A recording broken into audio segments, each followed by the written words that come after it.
Good afternoon, everyone. I think my colleagues also from RARE would help me later on if you have some like questions from here. Yes, for the fishery supply chain. So maybe before I start, let me just introduce a little more of our organization. So RARE is a nonprofit organization which is committed to scaling behavior-centered solutions for conservations. So it is implementing a global initiative which we called Fish Forever. So it leverages behavior adoption approaches to achieve sustainable fishing. So we work in different countries. So it is designed to empower vulnerable communities in Indonesia, Micronesia, Palau, Brazil, Mozambique, Mesoamerican Reef, and here in the Philippines. So here in the Philippines, so we work with 35 coastal communities across the country to restore and sustain the small-scale fisheries, conserve critical ecosystem, coastal protection, food security, and of course, sustainability of the livelihood of our partner fishing communities. Small-scale fisheries have been providing significant contribution to the fishery sector, but I think before the enhanced community quarantine, the supply chain looks like this. Our fishers is like receiving a disproportionately low percentage of economic value coming from their catch because there's a lot of actors along the chain, and then the value does not really goes back to the fisher. So looking at this at the chain, so we've mapped out the pain points for each actor. For the fisher, so the main problem even before the implementation of the enhanced community quarantine was their problem in accessing the post-harvest facilities such as the cold storage and the source of the ice to maintain the quality of their catch, and also access to financial services because our fishers don't have really this formal financial transaction that could back up their loans when they're doing it with some of the formal financial institutions, and then also their access to the fishing inputs because most of them they're relying it from their primary buyer who are the consolidators within the barangay or the village. And then these primary buyers, their main problem is really their access to the capital because they've been providing capital to the fishers, and then sometimes because of the bulk of the supply that the fishers have been delivering to them, sometimes they could not capitalize to sustain the fishing operations of our fisher.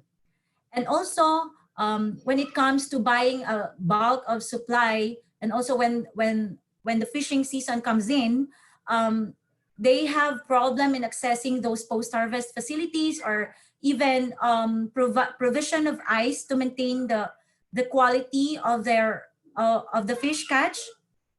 So especially if it's in the barangay level. For the broker, I think the broker are more of like facilitating the market transaction, facilitating the selling of the goods coming from the primary buyer in the village. So it's more the broker. It's more of like he or she is a consolidator of the several supply coming from several primary buyers. So also same with the primary buyers because they're also capitalizing the fishing operations of the operations of our primary buyer and the fisher. So they have this problem also in accessing those the capital, and also the post-harvest facility, especially the cold storage, especially if it's the catch is in bulk already, and the cold chain logistics, which means they're struggling on transporting their goods from one place to another or from one market to another market because of the lack those equipment or those logistics support. And then for the comprador, they also refer to is the comprador or the buyers coming from the different casa, or they are the traders. So well, it's they're having problem with accessing also the supply, because since these broker are having problem with the of the cold chain logistics, so they could not easily bring those catch to the secondary buyers or the big traders, and even to the fish processors. And also same problem, access to financial services. And with the retailers coming from different municipalities and also retailers within the municipality, so they're having problem with the access to the supply. There's the supply is there, but it could not reach them because of the problems or the challenges in the cold chain logistics. So the COVID-19 pandemic has put the world on a crisis footing with unprecedented actions to restrict movements and all our plans. And also it affects the supply chain, the fishery supply chain. So now the supply chain is broken down. Like when you can see from the previous slide, it has a lot of actors along it. But during the enhanced community quarantine, so the fishers are now trying to see the value of like and the consolidators of really like linking their produce directly to the big retailers, because in agriculture they've been doing it already, but in the fisheries, because it's maybe because of the tradition or the culture in its area, so it's really hard for them to really bypass some of the actors along the chain. So, well, the pain point is still the same in this in the context of the COVID-19. So, but there's some addition to it. Just like, for example, for our fishers, they've been having problem with the access still with the financial services. How do they now, given that they can go on fishing, but where do they get their inputs, especially if they need to replace their fishing nets? Where do they get it? Where do they buy it? Is it part of the government regulation that these suppliers can still operate in the midst of COVID-19? And also accessing those financial services to finance their to continue their fishing operations. And the effect of price freeze on them, because we're seeing is that if the price freeze is being implemented by the government, where do the value goes? Because there's also report that there's this surges also in the price of fishery goods in the market. So we're now really thinking of where do this value really the value of the increase in the price in the fine last mile consumer, where did it go? And then also because of the limited mobility of the fishers, also it's been a challenge for them, because they could not really, they are not free to move anywhere to bring their supply. And for the consolidators, of course, one is still their access to the capital, of course, to capitalize the fishers, and also access to post-harvest facilities, especially in maintaining that bulk of catch that has been delivered to them, and access to the cold chain logistics that could help them, or that could help them transfer their catch from one area to another area.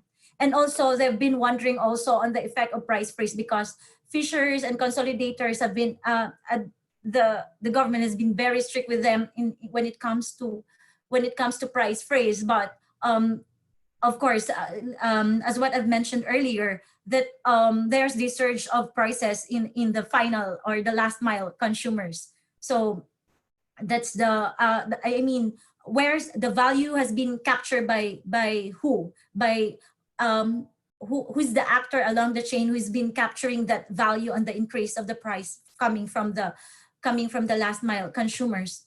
And then also these the bulk retailers coming from different municipalities. So they've been um, working directly with the consolidators. I mean, so they still have problems with accessing the supply, cold chain logistics, of course, because they've been because of limited mobility. And of course, these institutional buyers already have limited buyers. Given, for example, our schedule in market days, our schedule in going to the mall, supermarkets, buying those stuff from us, and also the goods that we've been buying is also restricted or being limited. So that's their main concern. So there are these different initiatives done by the government to stop that pain somehow, and to ease the burden somehow of our actors along the chain. So the government have been implementing. So our government has been very helpful to our, especially for the vulnerable communities, which includes the fishers and the farmers, which they have this program on TUPAD, which is the Tulong Panghanap Buhay sa Ating Disadvantaged Workers program. And also this cash transfer, unconditional cash transfer, the social amelioration program to somehow help our fishers buy their necessities or the essential goods for their family. And also a lot of money has been given by what has been requested by the DA from the government to support this Alpas COVID-19, which is Ahon Lahat Pagkain Suporta. So that was all I think that were all a temporary solutions or to mitigate the our current situation. And also on the other side, on the market side of the supply chain, so the Bureau of Fisheries and the Department of Agriculture have been very helpful. Their program on Kadiwa ni Ani and Kita has been very helpful in connecting the fishers directly to the market, and the consolidators directly to the market. And then the BFAR, which provides logistics support in the form of transporting the fish from one area to the other. And then the government has now already mandated that the LGU should purchase agri-fishery products and distribute it as a relief goods to support or to support our fishers and farmers. So given all of this, we think that I think there is still a lot of things to do that that the government has been doing, that our government has been doing good in implementing those efforts. But how does it impact really the communities that we've been working with, which include the who are hindered from I mean their mobility has been hindered. So there's these challenges in accessing the market to sell their produce or buy essential inputs for them. But the effort of the government, our next question with that, is it scalable, or can we sustain really the livelihood of our fishers given that solution?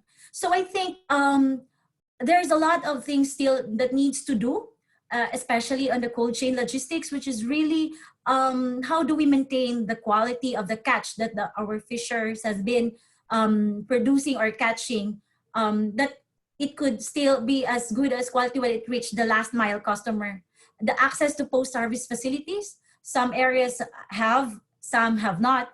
So, and the eyes to maintain the quality of their catch. And also another is the access to fishery inputs, which is really important to sustain the fishing operations of the fish, and then access to financial services, because the amelioration program is just one time. It's not the lifetime of the fishers that will be given. I mean, until the pandemic or the COVID-19 is there, how do we sustain that?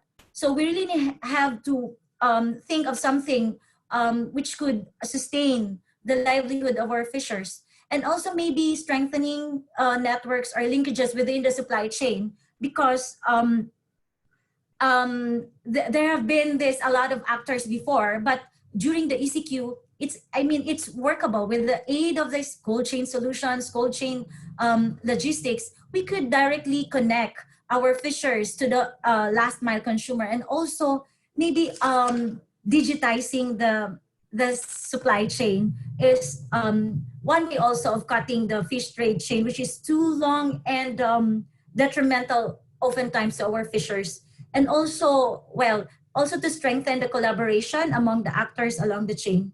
So I think that we can and we will survive this epidemic by working together and by joining forces. I believe that our vulnerable communities, the fishing community, can survive and thrive in this new normal. Thank you. Thank you. I think that will be all. Okay. Thank you, Flora. Sige. So our next resource person is Joan de Belen. She has been working on the food chain, on the food highway project of the Development Academy of the Philippines.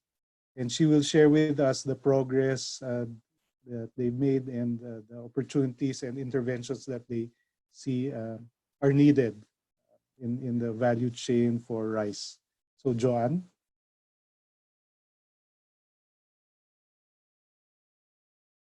Okay. Joanne de Belen. Yes. Hi. Good afternoon. I'm Joanne de Belen. Let me share this. Okay. Can I get access to the screen share? Yes. Okay. Did you get access already? Okay. Yeah, sige. So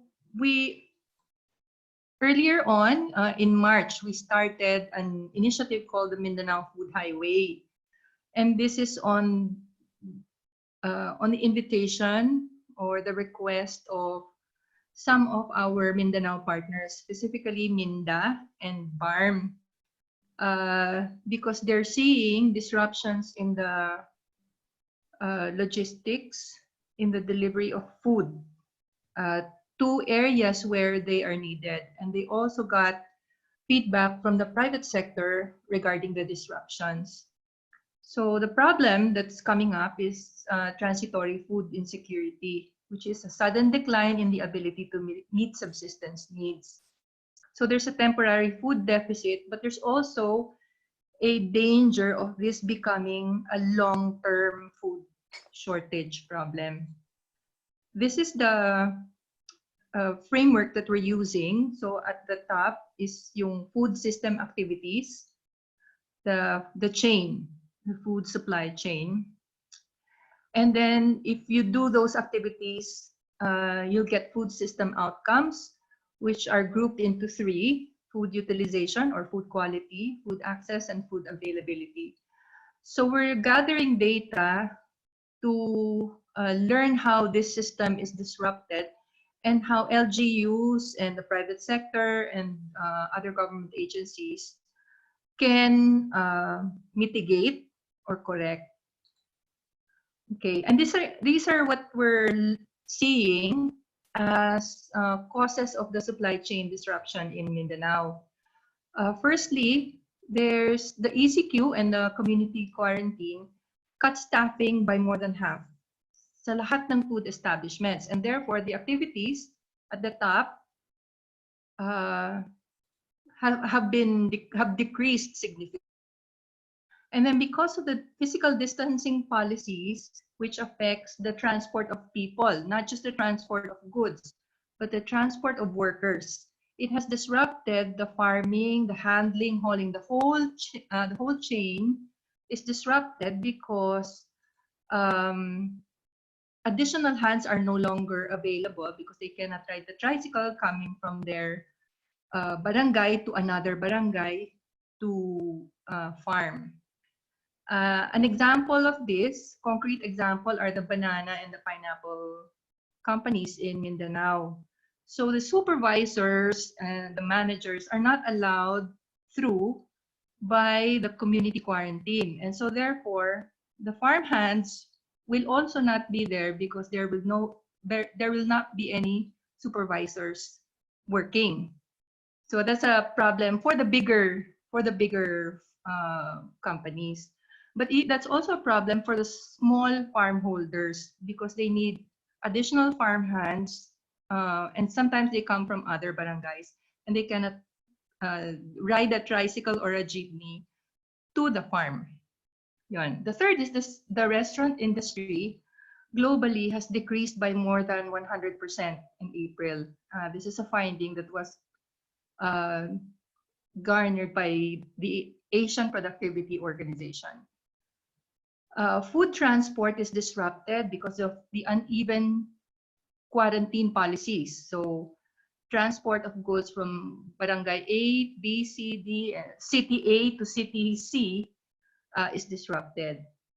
Also affecting food supply is our protectionist policies. Case in point was in Bukidnon and Davao del Norte, which initially they issued executive orders that prevented or banned rice from coming out of their provinces.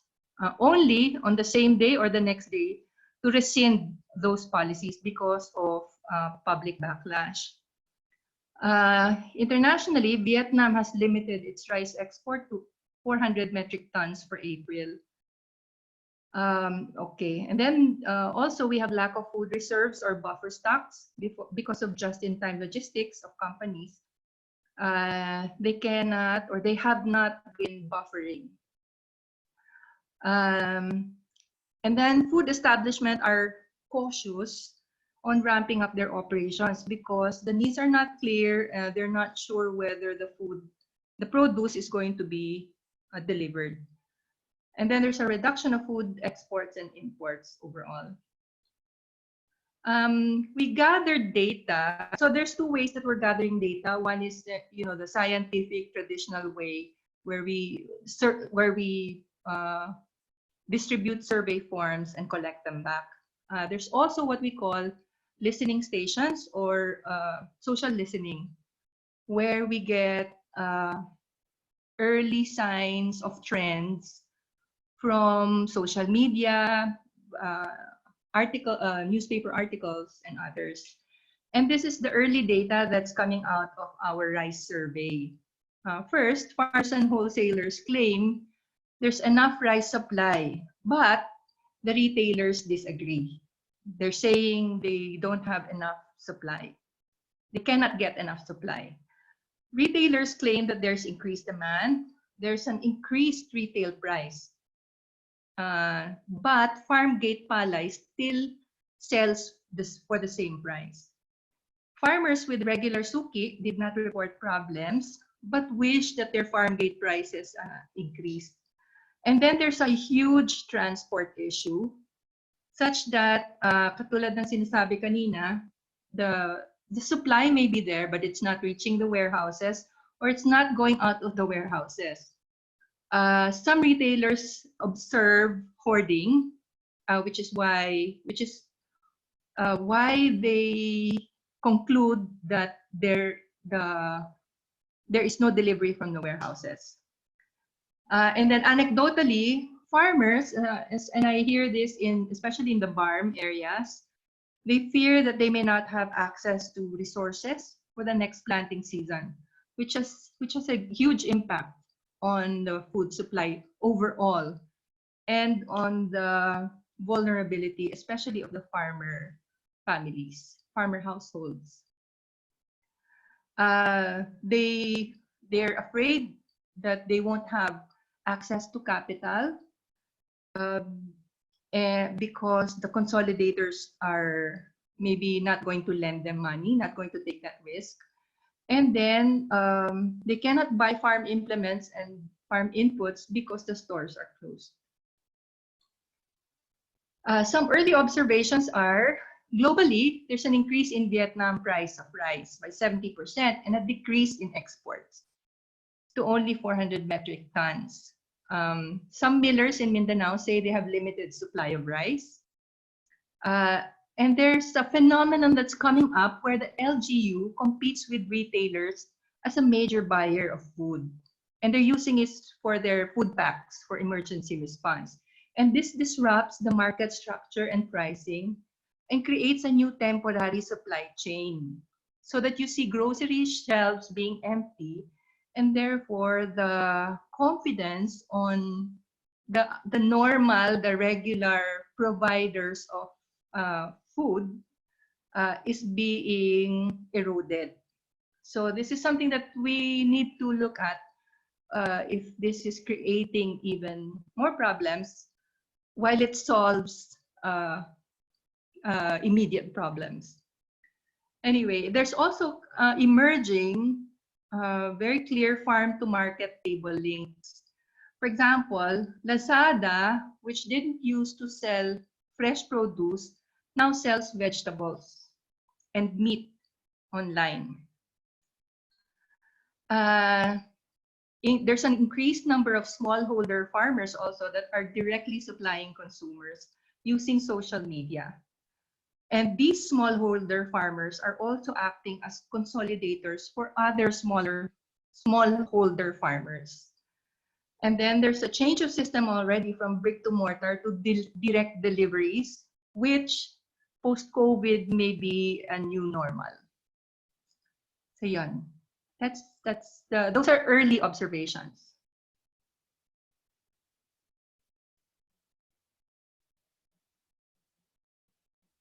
Back to you, Elmer.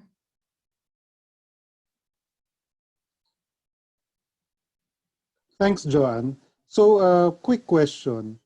6 months from now, ano yung best case and worst case scenario based on what you're seeing? So, hindi to forecast, hindi to evidence-based, no? But if things unfolded really well and things unfolded really badly, ano kayang itsura ng food security sa, in some regions in Mindanao? If we pag naagapan natin, if we quickly address the second planting cycle and subsequent planting cycles, no? For rice is the second planting cycle na malapit na yan. For other crops, there may be shorter planting cycles like vegetables.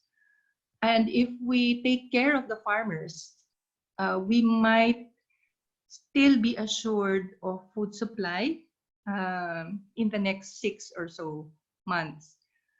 Pero if we focus solely on emergency response without looking after the next crop cycles, we might have a big food shortage on our hands. Especially Vietnam will I think continue to be protectionist because the second wave, third wave of lockdowns have yet to happen, and I think they will happen.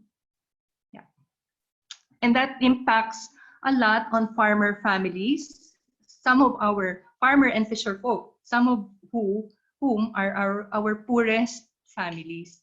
And if they're hungry and they have no food, then we have more problems in our hands. Okay. Thanks, Joanne. Sige, our next speaker naman, si Jess Lorenzo, will share us his what they're seeing from NCR and relief operations. So these are short-term food security issues, and then we also ask him to share his thoughts on scenarios, how this might unfold over the next 6 months. Jess? Siguro, hi, Doc Elmer. Yeah. I'm here also, I guess, with Eugene. I guess Eugene can interrupt anytime and also share his insights. But before I start, I'd like to connect with Joanne's presentation. It was well framed. COL Foundation is in chronic food security, even some parts in Mindanao. In Gensan, we're partners with the city. Although it was kind of put in hold right now because of the COVID, we feel that the crisis is really touching on midterm and long-term issues already of food security. And I think even in our organization, we have to revisit based on Joanne's recommendation in Mindanao. Kasi pag hindi nga inisip yung susunod na cropping, at saka yung restoration ng food chain, food supply or supply chain, magfester yung issue, and it can actually move from one crisis to the next. No? So yun siguro, I want to share that before I start. Our perspective in NCR was brought about not out of a strategy, but more out of a response. And I need to be able to step back. I shared this a bit earlier in our caucus the other day, but I think I need to be able to weave it together so that we can see that as the response is going, another part of the subgroup where Eugene and I are together are already touching on economic restarting, or rather restoration. No, let me just briefly on the group. The group is talks about the group is members of or leaders of organizations. These are the organizations. I've shared this before. So among all these leaders, all of us are operators of programs. So we know how to operate programs, we know strategies, and we have access to resources as well as networks. I think ang importante rito is the network and the knowledge that we all bring to the issue. But the group decided to focus on the most vulnerable areas, and I think that's very important in this crisis. So actually, it was really a response to start, because we feel that the most vulnerable areas will be the first hit, di ba? From there, let me just move my mouse. We started in March 16, and most of the issues revolve around the quarantine, the issues that arise from the quarantine, no? And this is probably where the crux of the issue come from. I'd like to spend just a few moments in this slide. In Manila, from our knowledge team, out of the 13 million residents, 2.5 million live in depressed communities. And there are 3.1 million that are homeless. So immediately, the quarantine and any kind of shortage will hit these people very, very, very, very quickly. Okay? Nagkaroon ng mga initiatives with the LGUs, the SWD, and private sector. Kung nakita nyo yung Bayanihan Musikahan, si Lea Salonga was even there. It's still going on. This picture was taken, I think, sometime March or April, March pa lang. Yung na-raise ng Bayanihan Musikahan ngayon ay close to 60 million already. No? This is aside from what ABS-CBN Foundation, Caritas Manila, PBSP, and Philippine Disaster and Relief Foundation is engaging. Altogether, I think it's over $1 billion already that was already deployed. But unfortunately, in the first week of response, we found that it was like a sinkhole. Parang hinihigop yung response. So the group invested in really knowledge, and the first lens that we developed was the density of urban poverty versus the COVID cases. This was a map done for NCR in March 23-24. I'll just breeze through it. From our mapping, we prioritized the areas. City of Manila, Caloocan, and Quezon City are among the highest ones.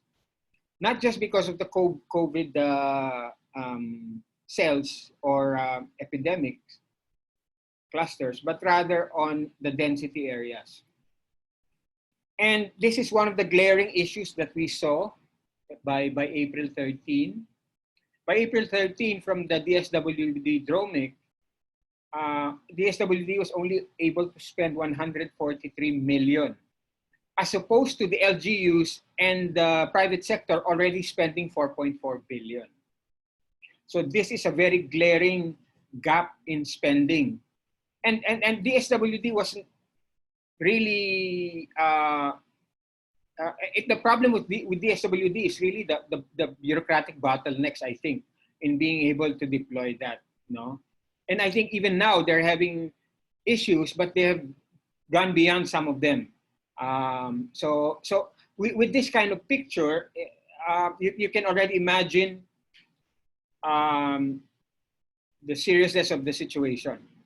And then, and just to add context to that scenario, this was taken sometime early April, late March, on the projected spending of calamity funds of cities. So they're burning through their budgets very fast. Some can stay above water, but by this time, most are already negative. By this time, we're expecting only Makati that is above the water line, and most of the cities are already in the negative. They were already allowed to realign some of their budgets, but still, the LGUs are very much saddled with this. No? So the first initiative that we did was really to be able to bring together the LGU responses, private sector responses, and the beneficiaries, so that when we engage the SWD, they can very much align the responses as well within this targeting matrix. No? And if we zoom into Quezon City, in March 23-24, this was the map of the COVID. On March 23, as we entered into the first week of the lockdown. By April 6, the calamity got worse because the COVID infection exploded in QC. Key to note that most of the explosion are in the lower part, hindi dun sa taas. Napagbibiruan nga namin na mukhang tama yung myth na yung mga squatter areas mas mababa ang morbidity or mababa ang COVID cases for one reason or the next. It's not really scientifically backed up, but sabi nga, mas resilient yata yung mga difficult communities or rather areas.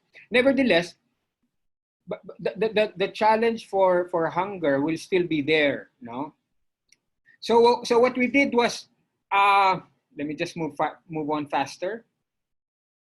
So as we responded on the first 2 weeks, we faced the response towards a market-based solutions, and this is where, from a response, you're already transitioning to already recovery. I think this is the intermediate part of recovery, where you discover the gaps in the supply chain. And one of the first things that we discovered, aside from the supply chain malfunction itself, was also the big role of microfinancing. No? So what we did was we partnered with an MFI called Kasagana Ka, and we mapped out their presence. Strangely, when they said, in Quezon City, we're already funding women in these high-risk areas. Unfortunately, they remain a potential in addressing food security. We don't even ask for money from the government. Kasi pag binigyan mo ng pera, ititiway lang lahat yan. Pero the key is to restart the economy in these areas, no matter how small it is, because of reduced buying power or reduced demand. Kahit pa paano, iikot yung pera. And really, if you unlock this money, you're actually restarting the economies in these areas. So pagharap namin sa DA, pagharap namin sa Quezon City, and with DSWD, this was one of the asks that we had with them. No, one was to be able to provide mobility to these people and to connect them to supply.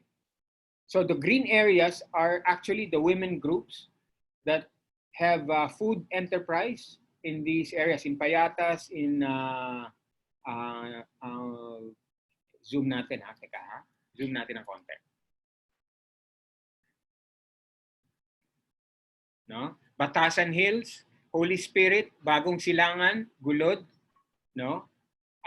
Nandyan yung areas, no, nasan sila. And yung portfolio ng MFI, minapad din namin recently, just this other day, makikita nyo na yung matataas na areas, kamukha ng Payatas, malaki yung portfolio. They have about, ito yung distribution ng kanilang members, and this is the distribution of their funding. Sabi nila, ma-unlock lang ito, kaya namin yung last mile, mapondohan kahit paano. And that's what one of the learnings we found was that in a response, we really have to focus on the tail end or the last mile in a response, not rehab, response situation to be able to mitigate hunger and food insecurity. And we found out that aside from logistics, we need to scope finance, especially in the Philippine context. Kasi hindi, sabi nga ni Mea nun, kailangan yung produkto at yung pera, makita mo yung connection. No? This is one of the agreements we had with QC. So QC agreed to have an executive order to provide mobilization. Pero at the same time, we needed to balance the strategy with some health. So tinanong din namin paano ba yung kanilang testing, kung pwede prioritize sila sa PCR testing na nangyayari ngayon, since we are exposing them to the elements and to the risk of COVID contamination. No?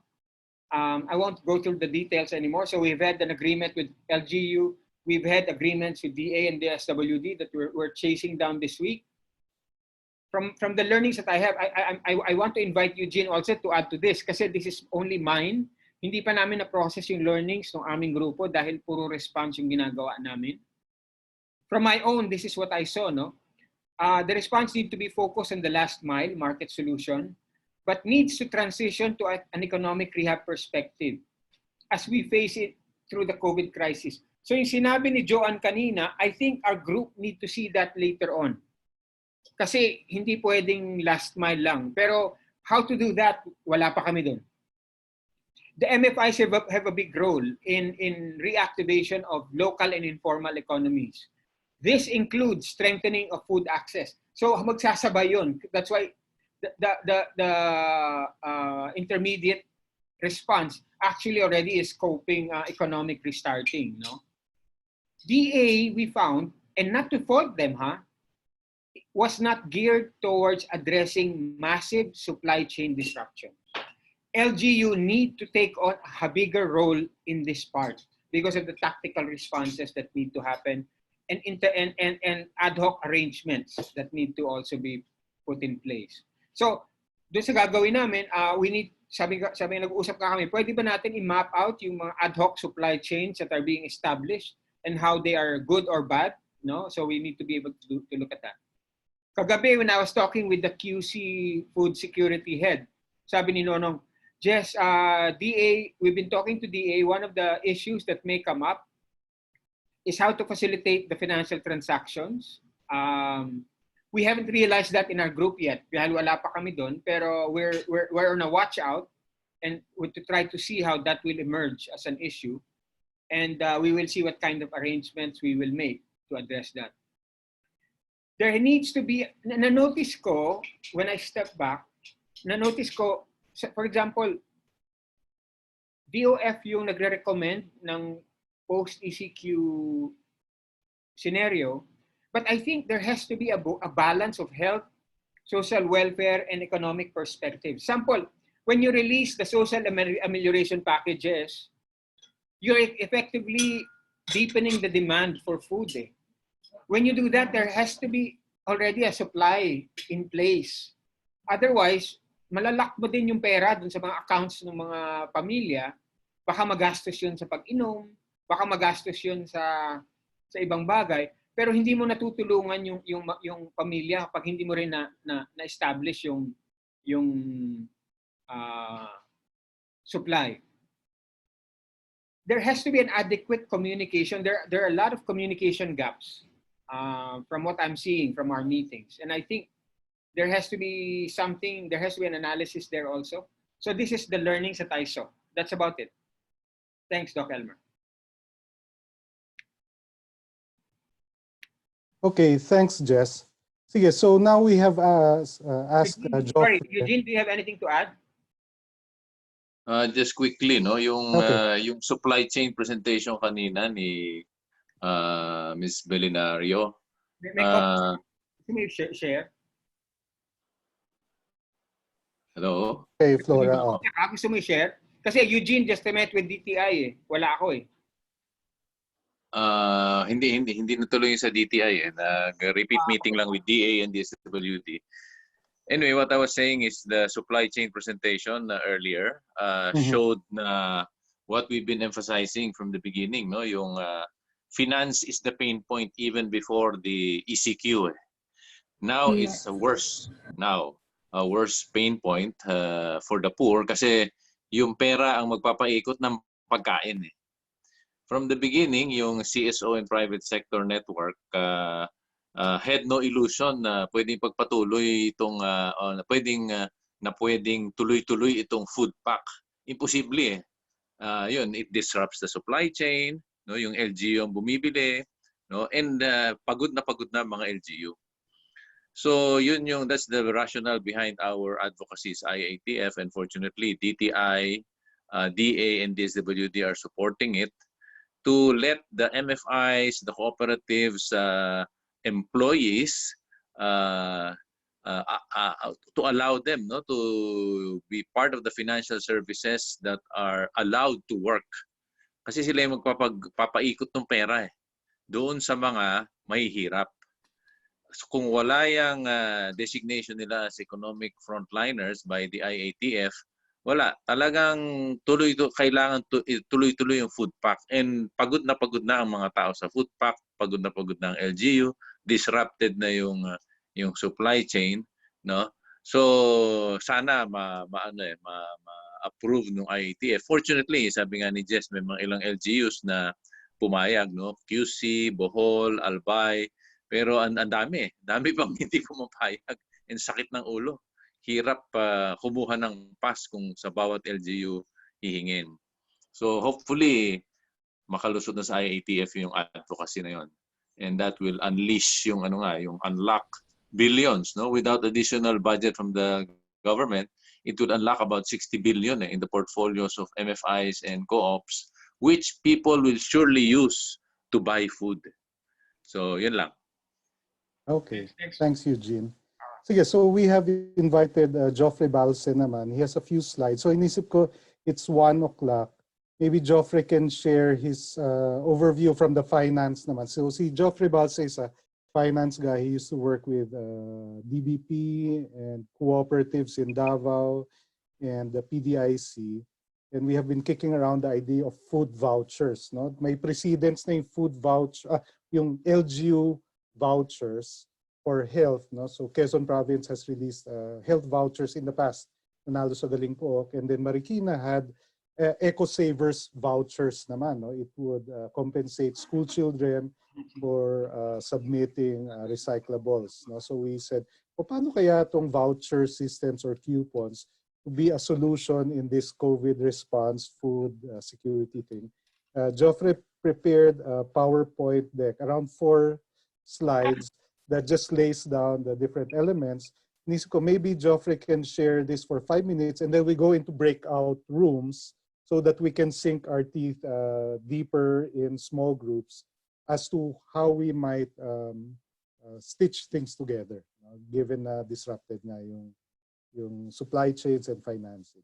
So Joffrey, can you please share with us, give a quick overview of your slides, and it will be shared with the teams anyway.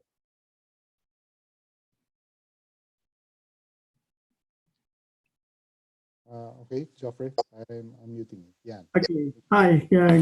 Good afternoon, everyone. Can you go to the next slide, because this is a concept that arose from the Weimar Republic and Great Depression in Germany, and how the Raiffeisen movement dealt with it. We know that the farm to fork middleman information system is a black box. We know it connects it, but we don't know exactly how. Even my observations and studies on past rice crisis in the Philippines led me to believe that the middlemen know exactly the stock of the government. So they know when to hold it back and when to release it.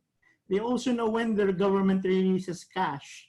And so they know when they will raise the price. and release a stock, and when to withhold it when the price is still, when people are desperate for rice and only have cash. But what we know that the black box contains is a series of transport, storage, communications, and financing that links. Okay, we can go to the next slide. That links the source of goods and services and the whole cycle of the payment system, going back to what the viajeros invest in and get in return. So you can see from the arrows, the brown or the green would represent the money flows. The brown or green, the brown and the light brown would be the goods and services that flow in and out. And it also involves agricultural input providers who sell on terms, but then they get repayments and returns for the sales after they're repaid. So you can see from here that the different ingredients or components of the cold chain are like beehives, or like cells in a beehive. Question is, when we go to the next slide, Elmer, just to make it quick.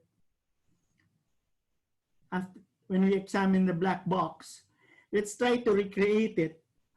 What we can encourage instead the farm, let's start with the farmer. When they sell their produce, part of their produce forms an investment in this black box or trading company. And when they invest in it, then they have a basis from which they can borrow for their inputs. Unlike when they deal with the viajero or the trader that provides them the inputs for their next crop cycle, it's not on the basis of any capital buildup they made, but on their future harvests, which they have to repay, and again get starved for cash. But in this case, they are able to build up their capital so they can continue their next crop cycle, and as their capital buildup increases, they can start spending on other things that they need. Same goes with the consumers. When they buy, it's normally by cash and credit. And when it's credit, they have to pay interest, or it has to be discounted. But if they invest through their purchases in the trading company, they are able to have a basis from which to borrow for the stock that they will obtain. On top of that, the benefits will be they can earn interest on and dividends and rebates for patronage. And they can even connect the agricultural inputs providers into the trading company. And the question here is, what can the different institutions have to contribute so that they can recreate the black box and not be dependent on the middleman trading network anymore? Whether it be cash, whether it be storage, whether it be trucks, transportation, what can be contributed in this black box, this new box that everyone will have an idea of how it operates. It will be more transparent because as of now, the consumers don't know where they're getting their goods and services, and the farmers and fisher folk don't know where their products are headed as well. And in that black box are players that know when to release and when to withhold. And they've got information also of what the government has in terms of stock and in terms of cash. They'll know when to release what they're holding back, and they'll know when to hold back when the cash hasn't been released. So we have to really think a couple of steps or a few steps ahead of the viajeros when we're building this box. And when this box starts to function better than the viajeros, then you'll have a more resilient farm-to-market linkage even after COVID. So that's my proposal here. So we have here the key result areas that we have to take into consideration we need faster direct links, less spoilage and waste, capital attractiveness. It must make money. There has to be quality control. We can't have inferior goods or we can't afford disappointments in deliveries and payments. And there has to be a satisfaction of the stakeholders when they participate. So that's the presentation in a nutshell.